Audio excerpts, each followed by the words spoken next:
Les coûts de ce voyage-là, c'est environ entre 7 500 à 10 000 $, qui est quand même exorbitant pour un voyage de 2 semaines.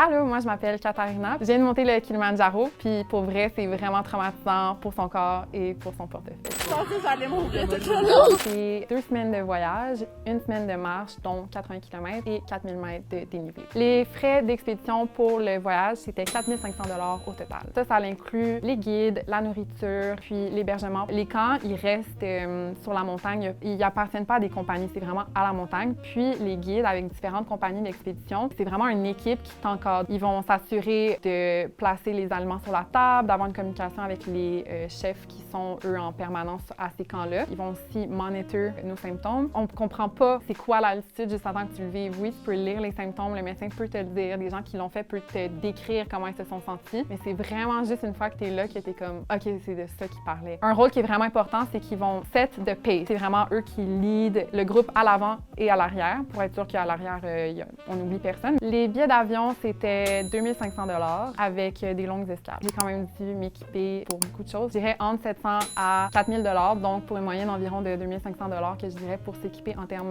d'équipement, dont les bottes et tous les vêtements. Fait que là-dedans, ça comprenait des lunettes de soleil, des layers pour en bas de la montagne jusqu'en haut de la montagne, des bottes de hiking. Ma mère est quand même fancy, puis elle a tout le gear pour absolument tout. Moi, à chaque fois, je vais chez ma mère, c'est un peu comme un magasin de plein air. J'ai emprunté pour environ 1 000 $ d'équipement camping à ma maman, merci Nancy. Ça comprenait sac à dos, bâton, sleeping bag. Dans l'équipement de camping, j'inclus aussi le duffel bag. Ça, c'est un gros duffel bag de 100 litres que les porteurs y portent.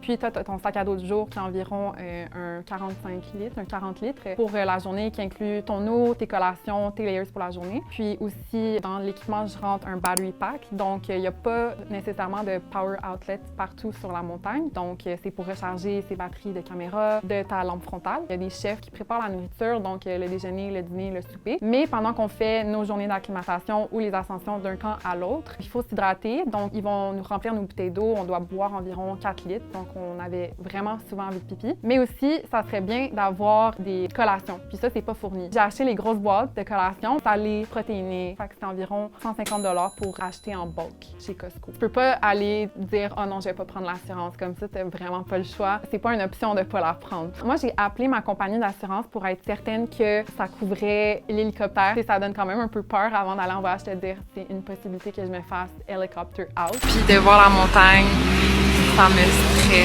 J'ai tellement peur. Ça vaut la peine de la prendre, vraiment. Fait que c'était environ 100 $. Donc, moi, j'ai trouvé toutes les options pour réduire les coûts de ce voyage-là. J'ai quand même démerdé assez rapidement, puis je suis quand même quelqu'un qui est très resourceful. Donc, ça l'inclut demander à des amis du stock, écrire à des compagnies pour des partenariats, puis aussi même écrire à mon autre professionnel pour voir si c'était quelque chose qui l'intéressait. Donc, j'ai pitché ce projet-là à tout le monde. J'ai même fait une petite campagne de financement pour mes amis. J'ai eu beaucoup de non, puis j'ai eu quelques oui.